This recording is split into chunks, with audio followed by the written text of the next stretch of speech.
Banakaye ne banno ndowooza mutegedde nti empungu terya bire. Ebbaluwa gye twawandiikira Prime Minister w'e Canada nga tumutegeeza nti mmwe mwalemererwa kukola na mikono gyammwe ne mwekwasa ebyobufuzi ne mudduka mu Uganda. Teri abanoonya, temuyina kizibu kyonna na Uganda. Muli mu kwonoona asylum na nkolagana ya Uganda na Canada. Era olwaleero abamu ku mmwe babatadde mu kaguli. Wenjogerera 14 bagenda kuddizibwa Uganda. Bw'oba olina omuntu wali ku Nuupu Chapter Canada, mbadde nsaba omutegekere watuukira. Kubanga bano bagenda kuddizibwa wano. Ebbaluwa yaffe yalisiibingiddwa amannya gonna okuleka nga walimba linnya.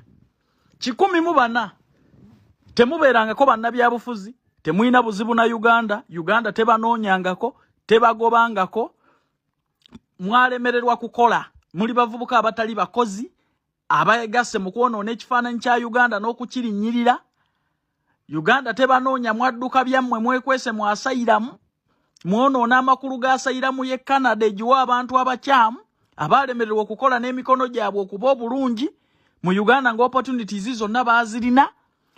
Ne mudda ku kifaananyi kya Uganda okukittattanya nti baabagoba babanoonya, naye nga muli mu kudduka nga teri abagoba.